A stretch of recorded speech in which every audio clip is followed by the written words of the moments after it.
Alright children, welcome back to AP Macroeconomics with your favorite teacher, me, Mr. Fritz. Today we're going to talk about the government budget and debt.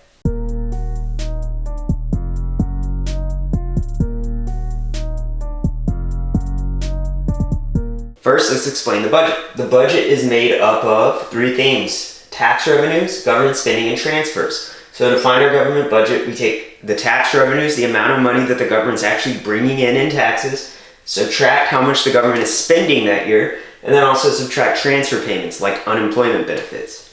So a government budget might look like this. We could have $100 being taxed this year, minus $75 that's actually being spent by the government, minus transfer payments like unemployment benefits going out to people, let's say 25 bucks. That will come out to $0. That is a balanced budget. The government in this country is spending the same amount that they're taxing.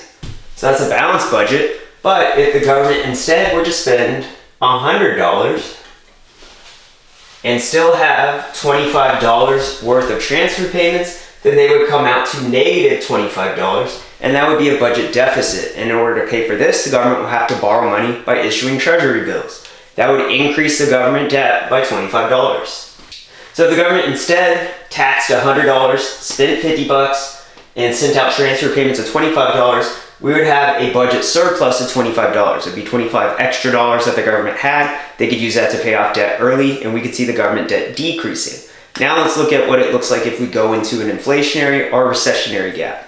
So let's say we're at full employment output and we have a balanced budget. This government is taxing and spending exactly the same amount. And now we fall into a recession. Aggregate demand falls. Maybe consumer confidence falls. People stop buying things. Aggregate demand falls. And our real GDP decreases, price level comes down. Okay, things to keep in mind. First, the Y up here. Let's remember that means real national income.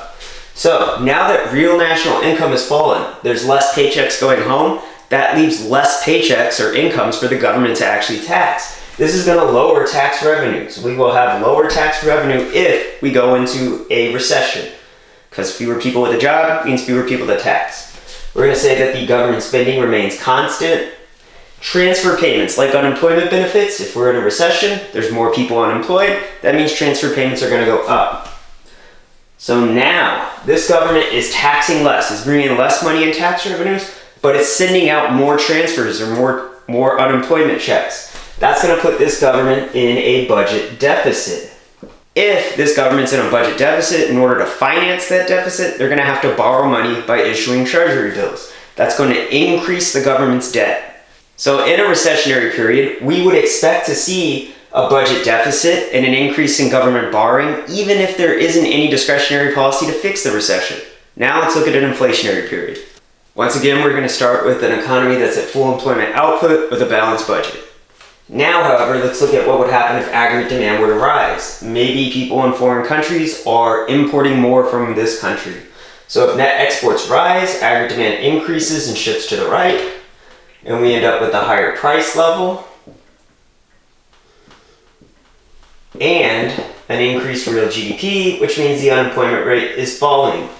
So in an inflationary period, Y, or real national income, is increasing. That means there's more paychecks going home. That's going to increase the government's tax revenues. They're going to be able to bring in more cash in tax revenues.